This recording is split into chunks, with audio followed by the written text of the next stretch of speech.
Welcome to Horsefly Chronicles Radio with Julia and Philip Siracusa. Sponsored by Carnation. Airing live on United Public Radio Network on 105.3 and 107.7 FM in New Orleans. This show's opening has been produced, edited, narrated by Gwen Luckett at gluckett.com.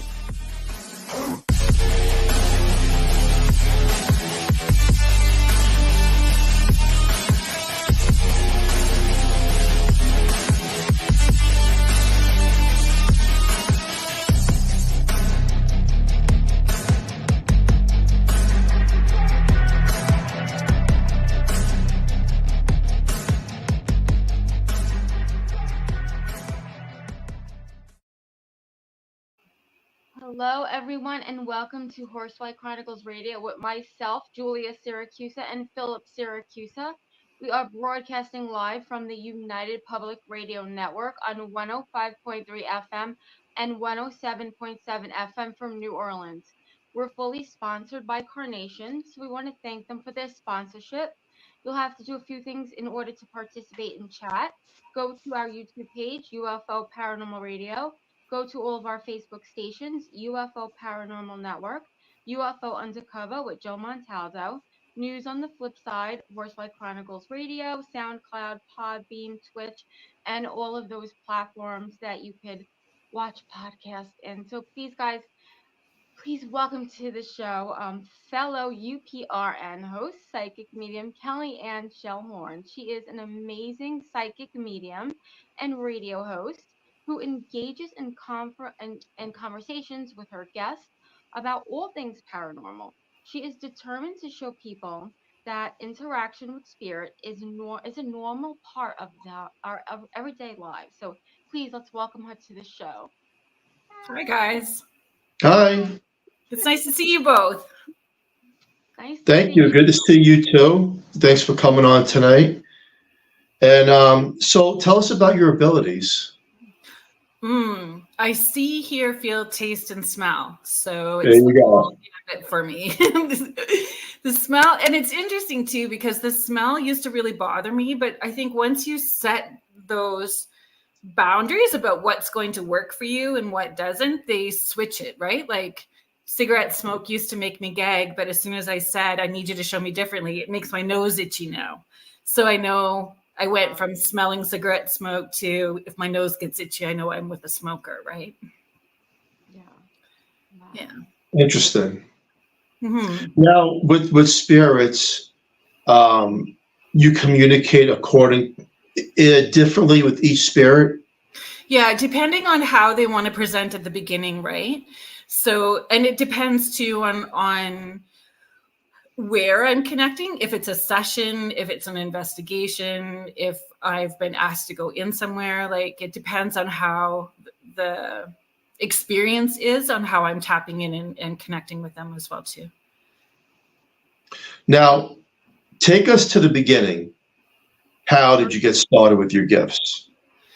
When I started doing this work full time, or when I realized that were you born into it? 2 years old, 3 years old, 10 years old? Very little. So my grandparents, I'm from Northern Ontario, and my grandparents owned this big plot of land that they severed some of the property for my parents to build the house that I grew up in beside them. And I was 5 when we moved into that house, and full-time, like beside my grandparents. So seeing spirits at my grandparents' house when I was there more full-time. So I was 5 when I started having those experiences. When I was older, I had a local cable television show about my abilities, and we did some research about my family for that first episode, and I found like newspaper articles about my great grandfather, and he used to read tea leaves and water witch wells and all that kind of stuff as well too. So he had the same ability, and it was his farmhouse that I grew up beside. Wow. Mm-hmm. Wow. So this started at a young age. Yeah. Mm-hmm. Yeah. It started at a young age. So it grew with you as you became older. You became more wisdom. I would, yes, I had children really young. Like I was married at 21 and had my first baby. I was a very young mom. And so I was very focused on my children. Had a kiddo that is in the autism spectrum as well too, which was also very time consuming.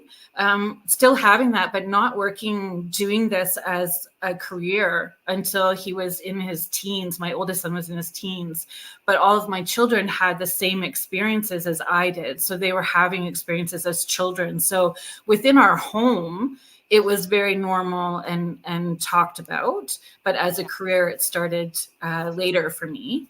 I was 37, I think, and I'm 53 now. So somewhere in there, mid 30s. Your Generation X. Yeah. Is that what is that? I always get confused with that. We're Generation X. I'm 56. We're the tough ones. We're the ones who had to drink out of water hoses, garden hoses when we were little. That was our sports drink. You weren't allowed in the house too much. Our phone was catching lightning bugs in the middle of the night. Yeah. So, yes, that was our. We would have bears in our backyard. Like that's how we grew up. So, in the nowhere. Yep. Wow. Children are really lucky that they have a mom that understands what they're going through in the psychic and spiritual sense, because not a lot of families have that. Well, and how I feel it benefited my children was it helped them feel confident when they were making decisions, because they were trusting what they were intuitively feeling about a direction that they're going, and not giving their power away to somebody outside of them and wanting somebody else's opinion to be greater than how they were feeling about a situation. Right. So I find that's how it really benefited them. And, whether they don't necessarily want this to be their career. They all have chosen paths, right? But their intuition is a big part of who they are and helping them feel confident about the things that they're doing. Look at all those Gen X comments.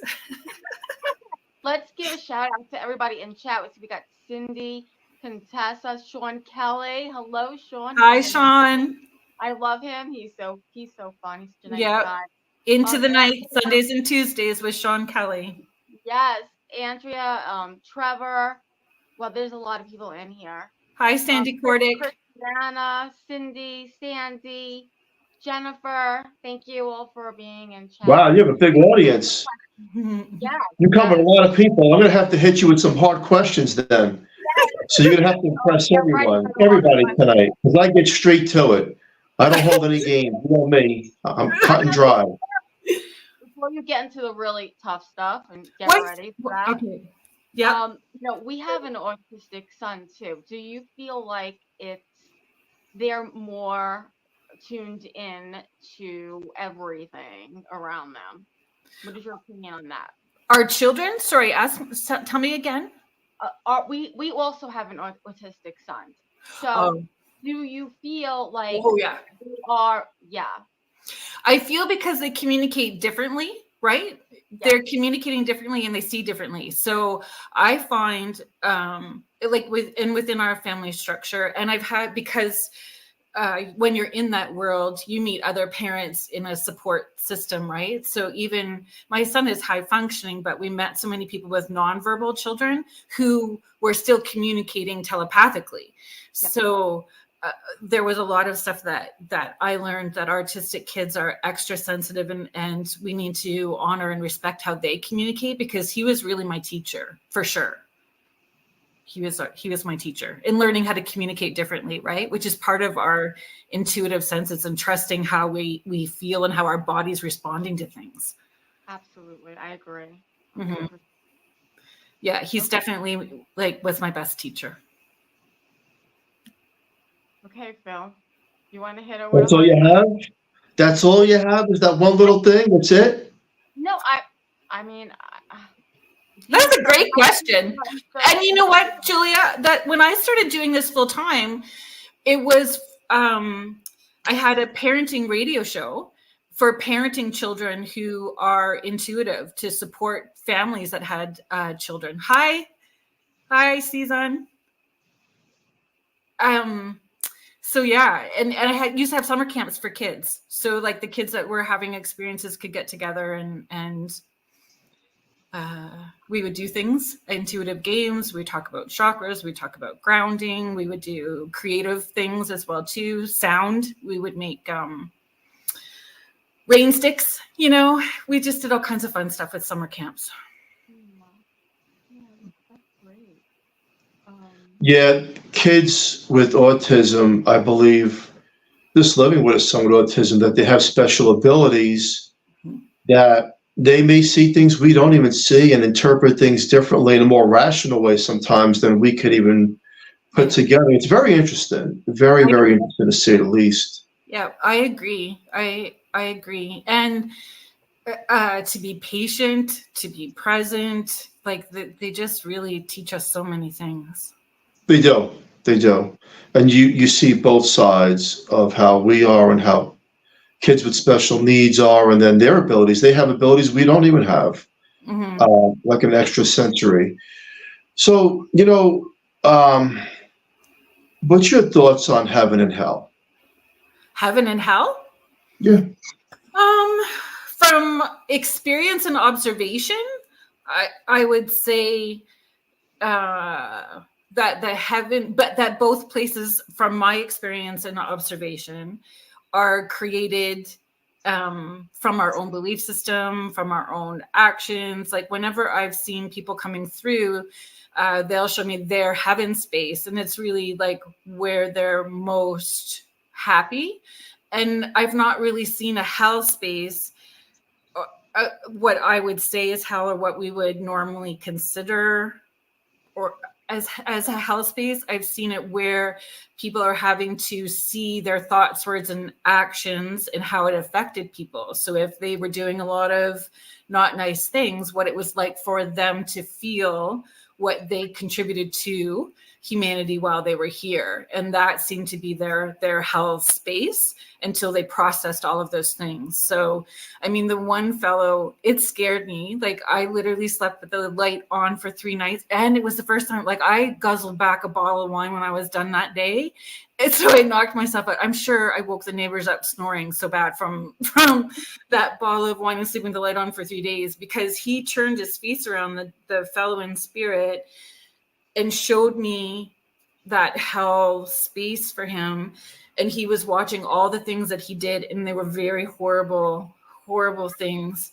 And he turned his face to show me, and it looked like the screen mask, like it was all elongated and stretched out from him feeling the pain that he inflicted, and on his daughter, not just like random people. It was his own daughter that he did these horrible things to. So, I mean, that's and I guess too, my only other personal experience would be my grandfather in that house that I grew up beside. He had a near-death experience, and he had bleeding ulcers that burst in his stomach, and he died. And they brought him back, and he said that when he died, and he's like this very trapper, hunter, farmer, welder, pipe fitter, German stoic man, like very German and stoic. And he said when he died, he saw his dad, his brothers, a field of wild roses, and every horse they ever owned. And he said he was no longer scared to die because he believed that's where he was going to go. And yeah, was his belief system. I've never had a near-death experience. I just know from observation that sort of, and I think from observation and doing sessions, really driving that home to my kids, like every thought, word, deed, or action accumulates, right? The things that you do matter. So when your grandfather crossed over, he had the best of things that he liked in the physical realm that manifested into that spiritual realm of heaven? I guess. Well, the horses for sure were a thing. Like my grandpa used to braid horses' manes and tails for show. He taught me how to braid hair. Like he was just that guy. So I know that was really important to him. The wild roses sort of threw me because, I mean, he used to have this like log cabin in behind the original farmhouse, and he would stretch and tan hides from the animals that he trapped and stuff like that. And he would tell us stories. We would just all sit out there, and he would say things like, old trappers never die, they just smell like it, like he'd say stuff like that. And then here he's talking about roses, which was such a soft thing for this man who was so interesting, harsh, right? But their driveway had those pink wild rose bushes lining their driveway on both sides. So I don't know if that was home to him, if those represented home, not necessarily something, I don't know. It's a good question though. Yeah, and it's so interesting because a lot of times they only talk about what they want to talk about on the other side.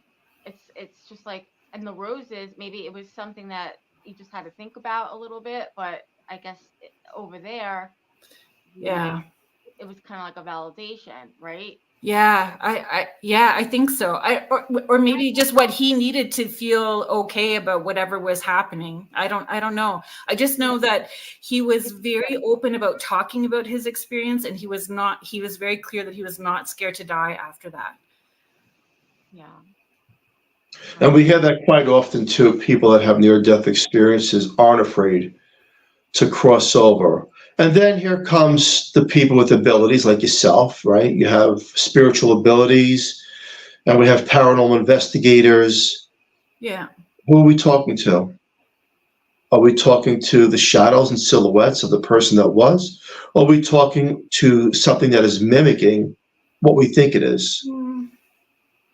Well, there's so many theories or possibilities, right? If it's a session, are we tapping into who that person maybe, like our client is thinking about? So are we tapping into them? Are we really tapping in on the other side?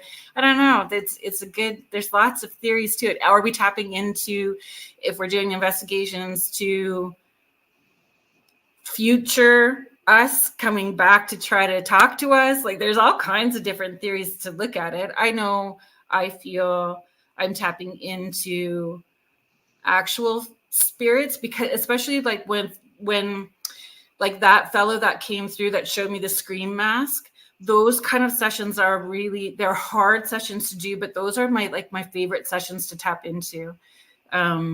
Sessions where there's addictions, or where they come in showing me they did all these things, but here's how they're trying to atone, and here's how they're trying to make amends. And you can feel the energy where it's thick and heavy and shift to really light, and the information's flowing really fast after that. When it's in that heavier space, it's kind of sluggish, like you're talking like the teacher from Charlie Brown, almost wah, wah, wah, wah, until it gets lighter when they're talking about how they need forgiveness for themselves and their actions and what they're trying to do and how their actions affected this person. And, they'll outline, these are all of the things that happened because I did this. And that's pretty evidential. So I would say, for me, I'm tapping into that person in spirit. I would agree with that. I would agree. When you channel through, it's the person that you're trying to connect with if you have a strong enough intent. But if you're doing a paranormal investigation at a home, yes, and you think you're talking to someone that died there from way back in the day, those are the cases that are tricky, because those are the cases that we don't really know. Is it Mrs. Jones who lived there and died there? Or is it something else? And I'll tell you why I say that. I'm a paranormal investigator. I've been on many locations, and Mrs. Jones wouldn't act a certain way, but yet they say it's Mrs. Jones or whoever. Mm-hmm. And sometimes they act malevolent. Right. And you have to ask yourself now, that's why I asked you a few minutes ago, what were your thoughts on heaven and hell? Because knowing paranormal and knowing the supernatural, that demonic entities do exist, period. But then how do we separate it in such a way because these negative entities can play trickery to the mind and make you think you're the little child in the home, like the Right. Sally house.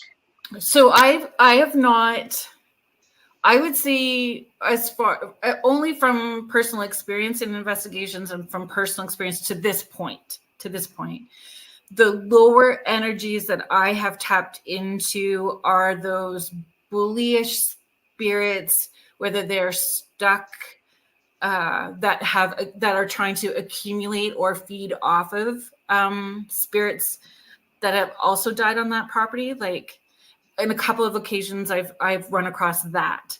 I've run across dimensional things for sure that I can't explain. Got growled at and scratched by something.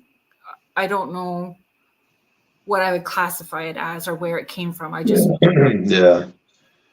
You got scratched and growled, which labels something that's not friendly. Nope, that was not a friendly thing.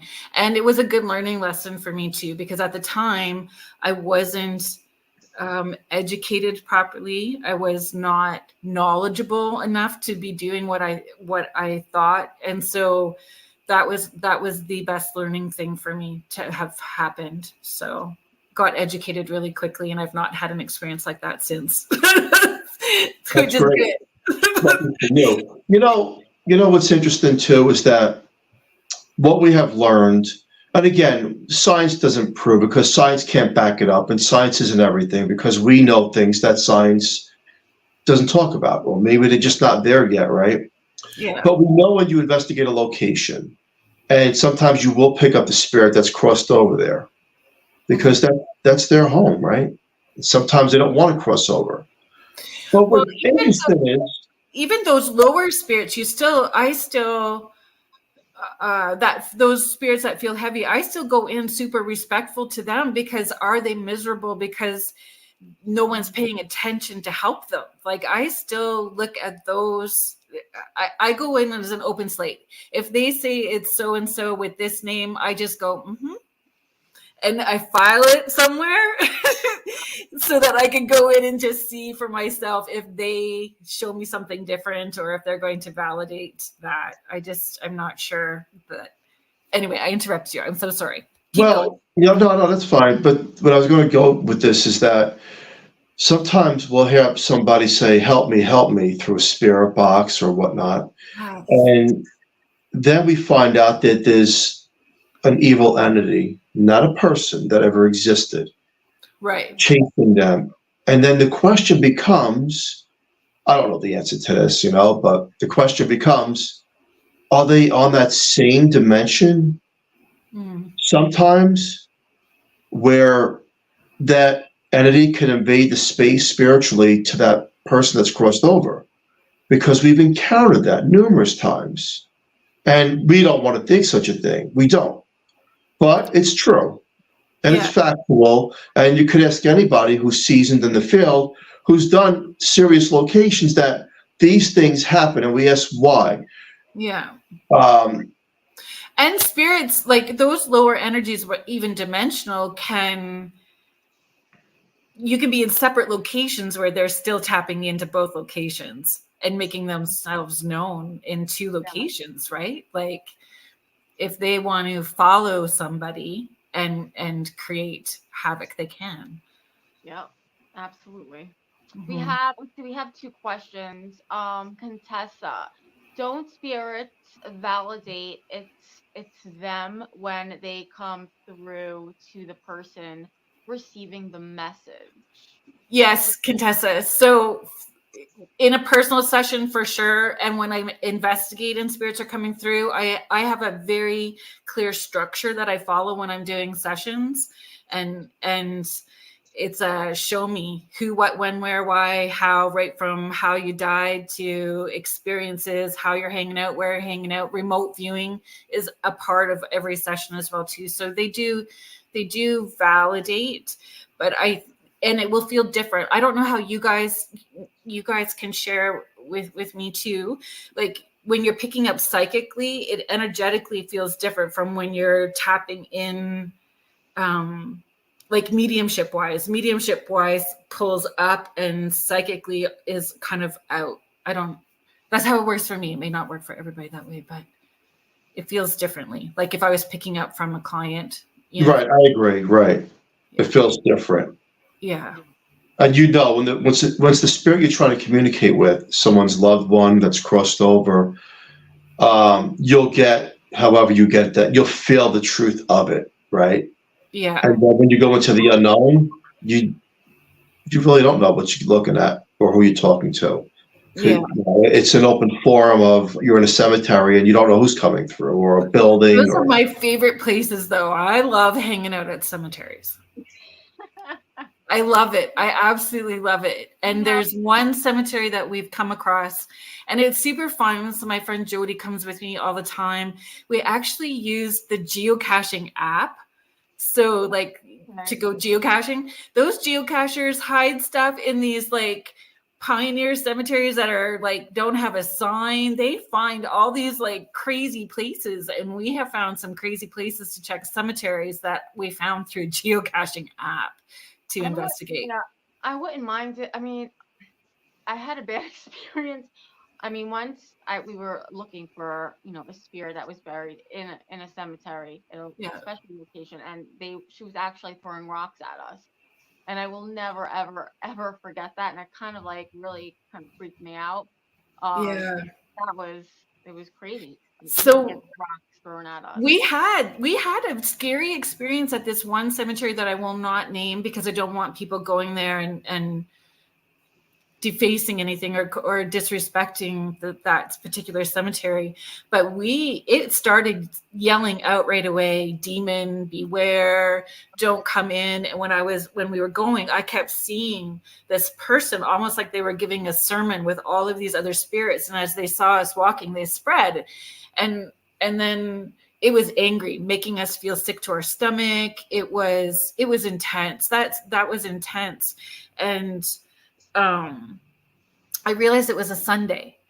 So I said, let's go back and we'll do it on a Saturday and see if it's different on a Saturday. Because if it was a minister, we were interrupting his service, or if he was like, because they scattered when we got there, and he was really trying to push us out. When we got there on the Saturday, it was different. It was less intense, and we didn't get all those same sort of warnings. But I think I still want to go back and explore that a little bit more, because I know that he wasn't a demon. I know that he was waiting to see what kind of response we would give him. And I still kind of pushed back until we started feeling nauseous, and then it was like time to go. Yeah. You always know when your time's up and it's time to. Yeah, when to tap out. Exactly. I do have a question. Tap out, yeah. Philip, Jennifer says, Philip, when I heard you speak on Kerrilyn's show, it was the freakiest show I've ever listened to. And I hope everything in your house is better now. Jennifer, thank you. It's pretty much the same. I don't think it's ever really gonna get better. It's just a matter of how you deal with it and the protection that you take, and hopefully one day we'll be able to. It's funny. I'm up at 2:00 in the morning. I'm a late nighter. I work late, and I would love for people to live close. So just sit in the kitchen with me alone at 2:00 in the morning. That's all you got to do, and you'll see what I'm seeing, because you really don't know what the hell you're looking at. And that's why I ask you these certain questions, like your thoughts on the entities, because I can't describe some of these things. I see animals crawling up a wall that don't even exist, like the size of a dog. But there is no dog. And then I see a person, and then I see the next day I can see a big black mass of nothing just moving. And it's crazy, and I try to debunk it. I try to rule things out, but after a while, it's like, it's an open doorway for some reason. Well, and if it's a doorway, then it could be from wherever, right? Like in more than one wherever. Right. I think that this house I think it's the whole block. It's the whole block. But I think this house is like the hub of it, and Joe, I think we need to start something new. Late nights in the kitchen with Phil. Just sit there, have tea, and keep your eyes open. I'm not even making this up. I was on a radio show the other night talking about this. Like, it's true. It's you know what's interesting? It knows when I'm alone. So we had true ghost stories here back a couple of years ago. And I said, now you sit with me in this kitchen. They caught it. The same exact area. And there's a portal there that these things come and go. And you don't know what you're going to get. It's like a box full of nuts. You don't know who's coming through. You know, whether it's a demon or a person. I don't know. I can't describe it. It gets closer and closer. And that's why, you know, people like yourself with abilities and we communicate. I often wonder what else is listening to us when we communicate, you know? Oh, yeah. I agree that they listen for sure. Like just not even necessarily investigating a house that's intensely active with high strangeness like your house, but even just going to an event that I'm doing, those spirits will start talking to me because I'll open up on the drive and go, okay, I'm open for business. So come on in.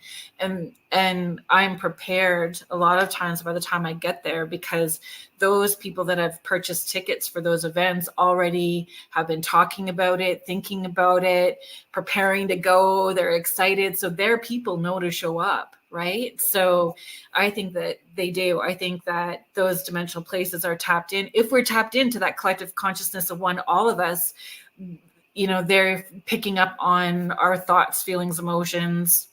I wonder if you paid attention to what your day is like, how that would track what comes through at 2 a.m.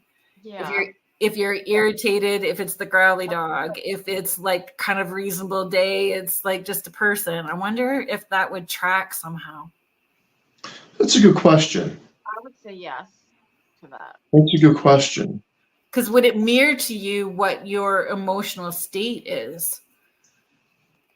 I don't know. I'm a questioner. That is a good question. I would say yes. I mean, if you had a really bad day in the house, I mean, maybe you're more open to seeing things at night, or that kind of thing, right? That's for me, I tend to like block things out. I'm really good at like blocking it out. I mean, I do it all the time. Yeah, but you won't stay in the kitchen with me 2 o'clock in the morning either. I asked you to stay up with me. I was going to say that I'm not up that late, and I think that the bad things happen at night more than.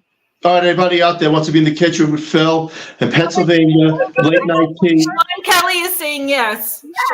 Sean Kelly You can see what I'm seeing, and everybody else sees that stays up 2 o'clock in the morning, but I can't get anybody else around here. But it's wild. It's definitely wild. And I look, it's real, right? We know these things are real from our abilities, and you can't deny it. I don't have explanations for everything. I don't.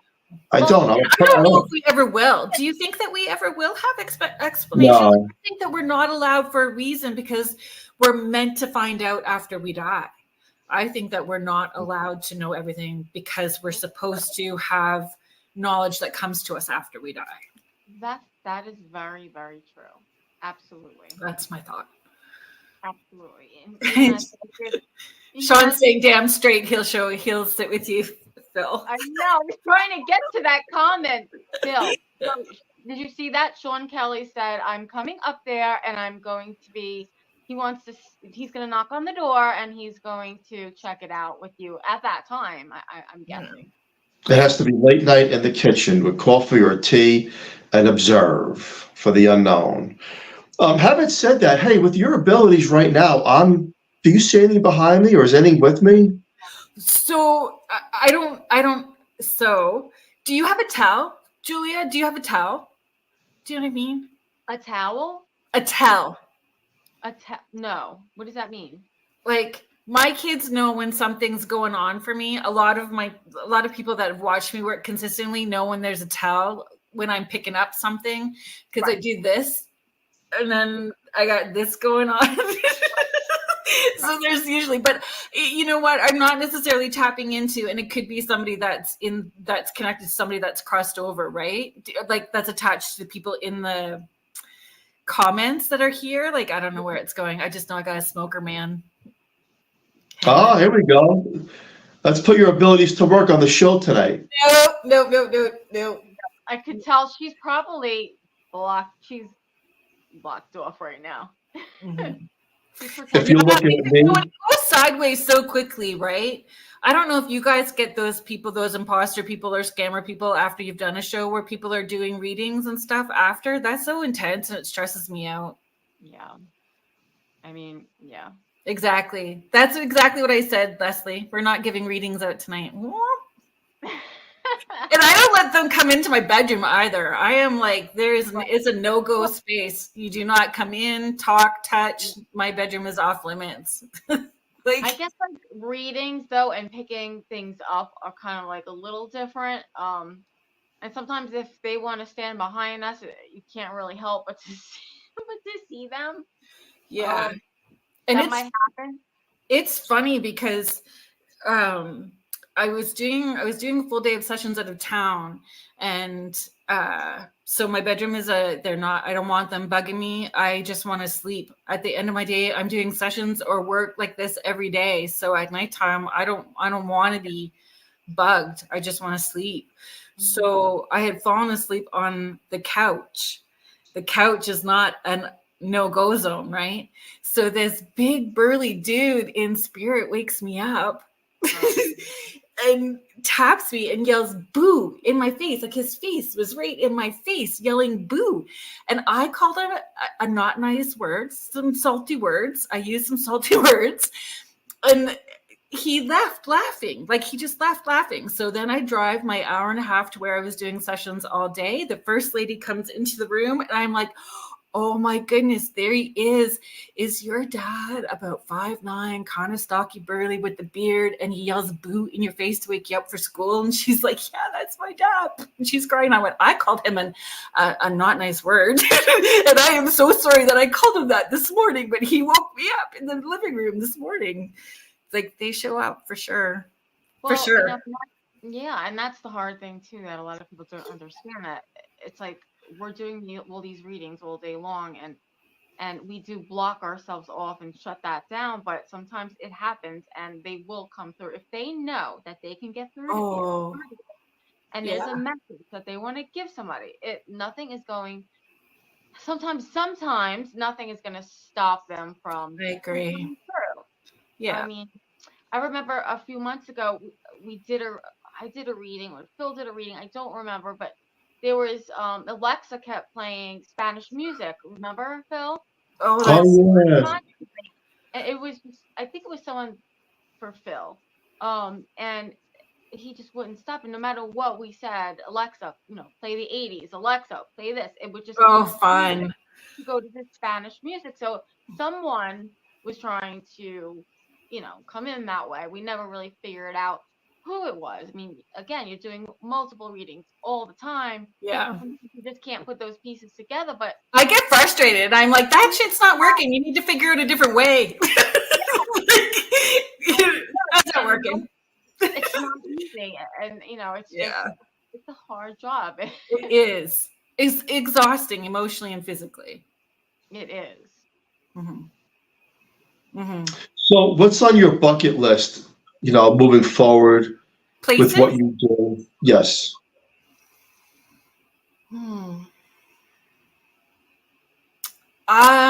What's on my bucket list?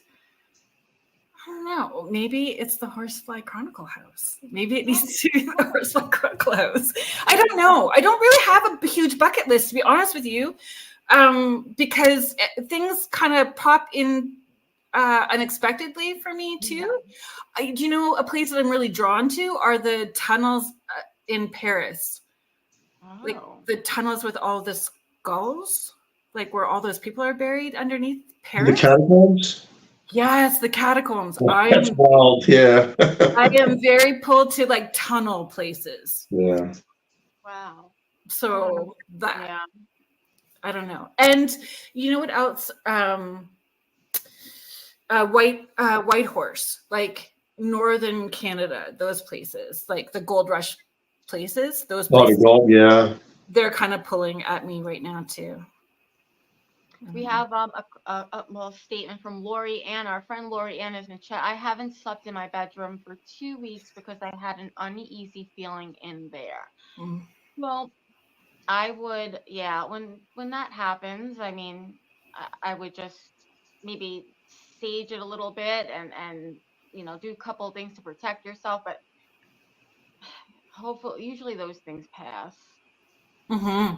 I wouldn't worry about it too much unless it keeps happening. And letting them know that you just don't agree to that.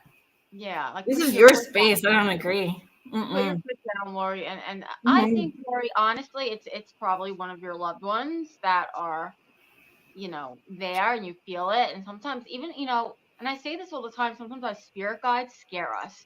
So Yeah. how many readings have you done that your spirit guides are coming through and your clients are getting scared, but they don't know that it's their spirit guides. Yes, even how they present. And if you're telling, like, if you are just going along with it, they think that how they're doing it is working. So if you tell them that it's uncomfortable, this is not jiving. You need to come in this way, so it's more comfortable for me. So that tell them. Yes. I'm this is bothering me. I'm uneasy. Because that's probably what it is most of the time. My daughter's pretty funny. She's like, if she gets uncomfortable, she says, "You better move on because I'm going to go grab the salt." She's going to go grab salt. I don't know what she thinks. She's like Dean Winchester from Supernatural, or what she thinks, but she's like, "I'm going to go grab the salt." One of the hardest questions, because we perceive things in such a way that it's a belief system with our intent that we can tell a spirit to stay away. But let's really think about what we're saying here. Let's be rational. Now, we're talking about something you can't see, period. Now, maybe with abilities, you had some kind of a vision. And then you have a spirit come in and you say, "No, this is my place, my room, leave." Well, is it because, follow me on this, is it because of our belief and our intent that we're saying with such meaning that they have to leave and give us our privacy? So I would say yes. And I also feel whenever I've been uncomfortable, like when I was talking about the fellow with the face that was all elongated, I forgot at the beginning. I don't even know if forgot is the right word. I would say definitely ego at the beginning, very, very beginning. In doing this as a career, ego at the very beginning, and thinking that I was the one doing this, and it's not. Like we have spirit guides that intervene.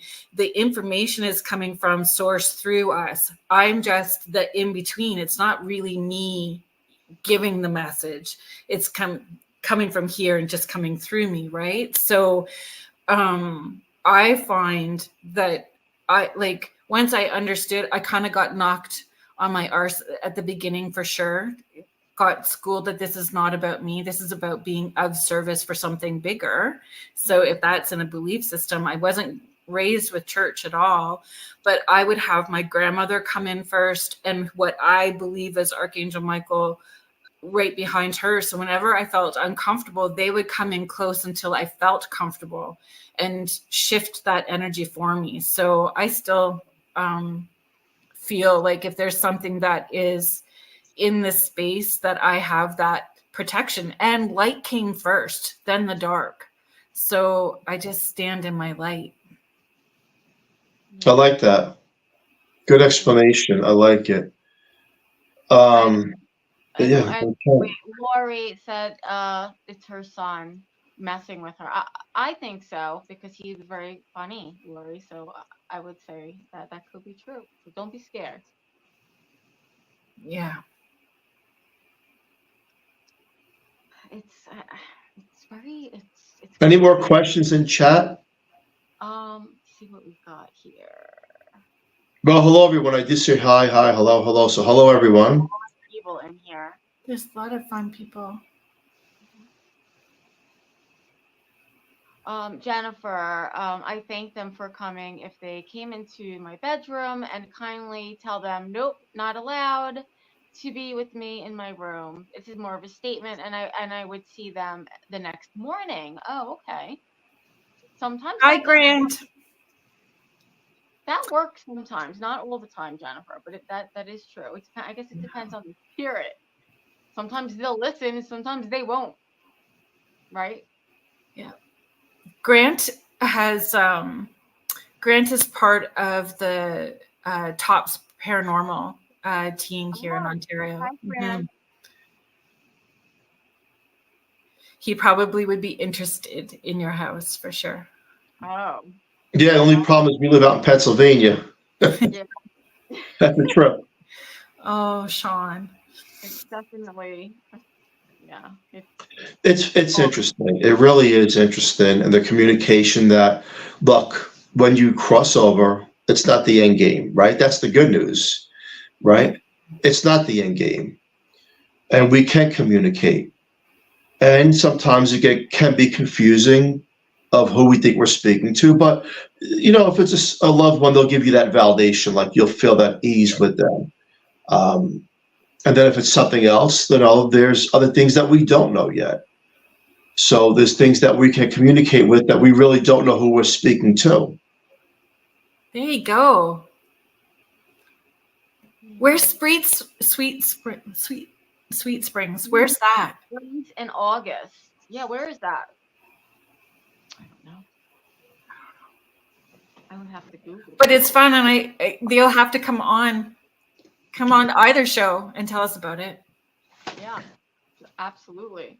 So, Virginia. Carrie, now I don't. What do you think about the demonic demons? I mean, have you ever done residential cases? Let's start with that. Have you ever worked on a residential case? Like indigenous residential homes? Right. Yes. Mm-mm. Okay. Would you ever do that? Like on a residential home, like for indigenous? Like hours, like a private home. Oh, residential. Yes. Oh, yeah. Yes, I've done all that. I'm like, I thought you were talking because we've had so much happen up here in Canada with residential schools, like for our indigenous populations, and that was horrible bit of business. So residential homes, like people's homes, yes. So tell me your question again. Sorry that I went sideways. Have you ever worked on a residential home, and did any of them really leave a mark on you? I don't necessarily think that any have left. There was a home which is interesting, was one of those residential hospitals that closed down, and there was tunnels underneath, and then the residential subdivision was built. So it was similar to, like you were saying, like your house, you think it's the block. That's what I saw too, where I was having to clear these spirits and send them, like cross them over, because they were confused. These people that had been trapped at that hospital. There's lots. I don't know. I don't think that there's one that's been particularly standout. They all are, right? At the time, each one is. We did one a couple of weeks ago, and I'm still trying to process it, but it's an empty home. It's not one that somebody's living in. Okay. But it has, like, there's things, Phil, that I'm not quite sure what they are yet. And I'm pretty sure that we caught it on camera too, like these elongated, I just kept seeing these elongated forms coming up from the dirt room that I don't know what they were. Okay. Elongated black masses. Oh yeah, I've seen that. Oh yeah. Black masses. Yeah, like people that are having trouble selling their homes too, and then when you go in, it's like their dog in spirit is standing by the door, making people uncomfortable. Move the ashes out of the house, and people will feel better. Like, and I've not, and I have gone to some residential homes too, where they feel it's there's a haunting going on, and it's emotions from somebody in the house who's sensitive that's projecting it out and creating their own poltergeist experience, and then been in other homes where there's really nothing there. It's stuff that's explainable. So there's that too.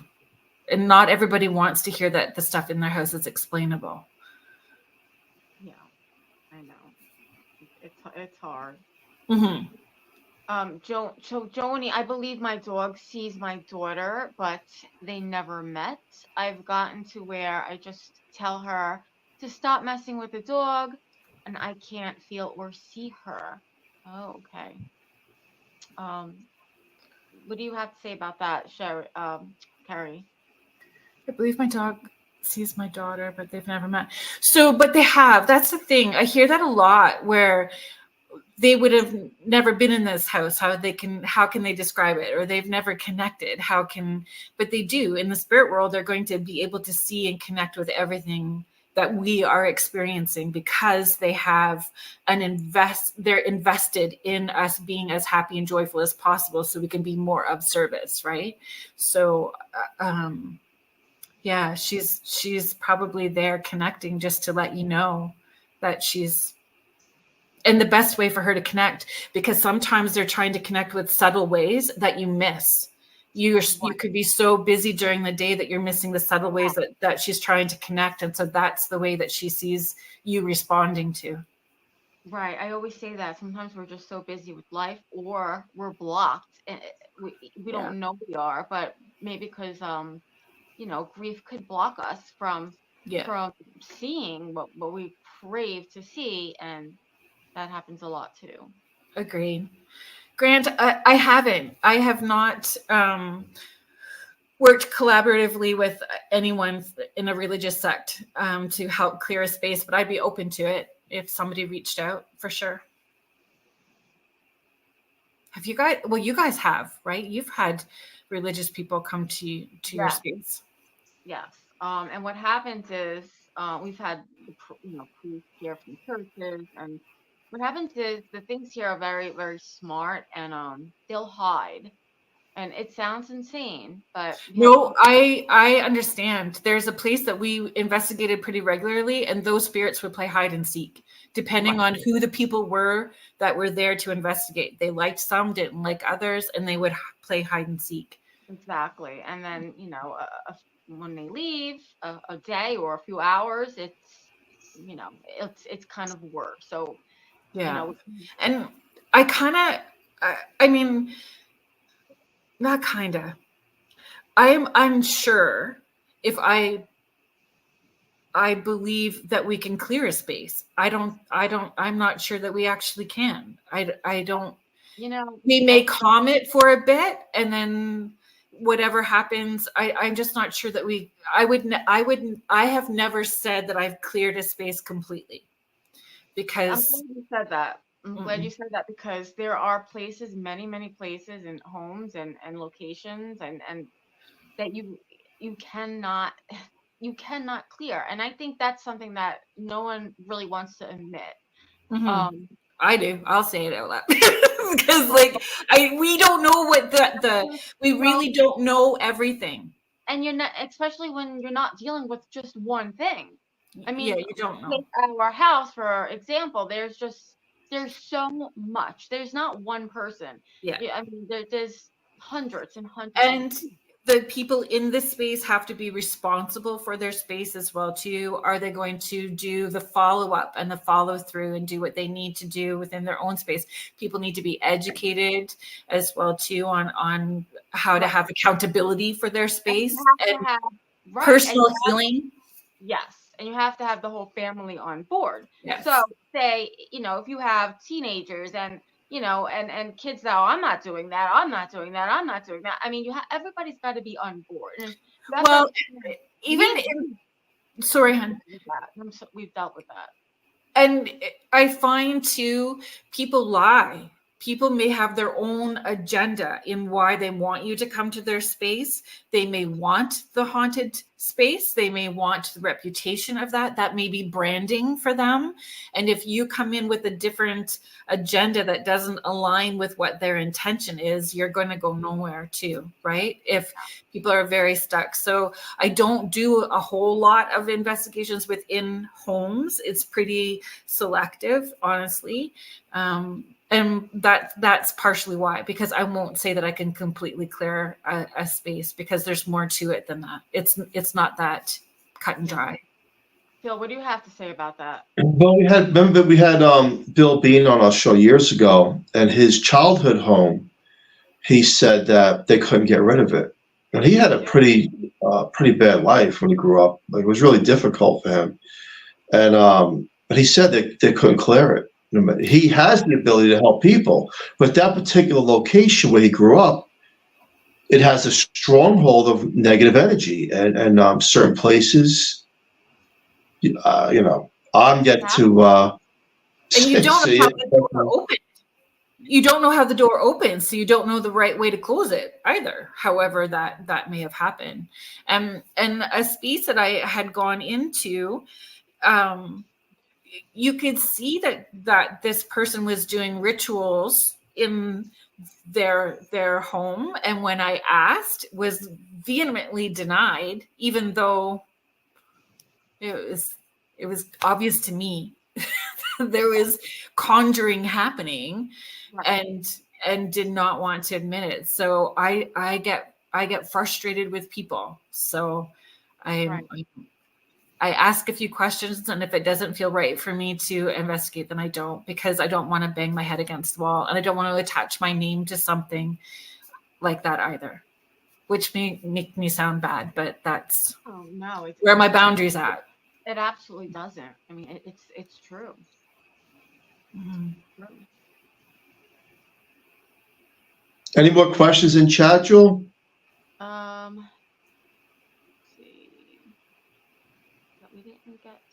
I see one just pop up. I just can't see the words. You might have answered that. Have you ever worried? I can't see. Kerrilynn, can you see that? Yeah. Have I ever worked collaboratively with a religious sect to help clear a space? And I would be open to talking to somebody about that, but I've not done that. Yeah. I think we kind of covered that.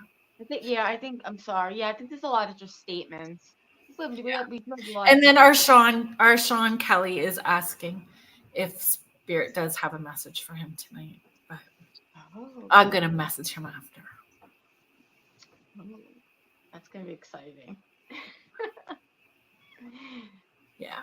Oh my goodness. It's just, I feel like we just end up with more questions than answers. That's what I feel, Spirit.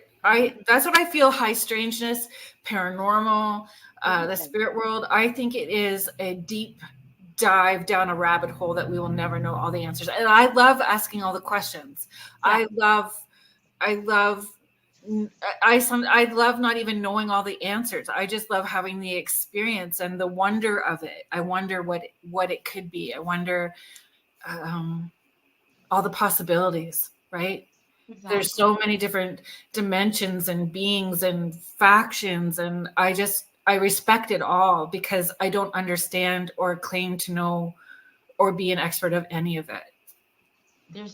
Absolutely, and I agree with you. There's no expert in any of this. We're all learning and teaching, and there's there's seasoned investigators. There's but no one's an expert in anything. Agreed. I know we can have lots of experiences, right? That certainly give us the tools to maneuver through things. But I wouldn't say I'm an expert at much. Me neither. Even I used to teach. Well, I haven't taught it in a few years. The last time I taught it, I think, was 2018 or 2019, a spiritual parenting course. Because that's kind of where I started, right? With all of this parenting. And my kids used to laugh all the time. I can't believe that you teach a parenting course. They get so mad at me. I can't believe that you teach a parenting course because I'm like, is this my stuff or your stuff? You need to be responsible for this. This is not my stuff. And then I go, I can't believe you teach a parenting. Well, I mean, this hour flew by like it always does. Thank you for everyone in chat. Fleetwood Paranormal just came in. Hello, exactly. Yes, thank you for popping in. Thank you for everybody for joining us. Kerrilynn, thank you so much for coming on. Yeah, it was fun. Thanks for having me. Fun, good. It was a fun show that went by really fast. Yeah, thank you for having me. And Phil, the other book came 3 days after you were on my show. So after our segment, the other book came in. So I could fill in the gaps. Some of those gaps got filled in. Oh, did you get a chance to read it? Yep. Yeah. It came 3 days after that segment, which was great. Awesome. Kim Purpura, you were here too. Thank you for being here. Oh, yes, Kim and Leslie, thank you for joining us. Special thank you to Carnation for fully sponsoring this show from day one. And join us next Monday night on the United Public Radio Network on 105.3 FM and 107.7 FM from New Orleans. Thank you, everyone, for joining us tonight. Everyone have an amazing night. Thank you.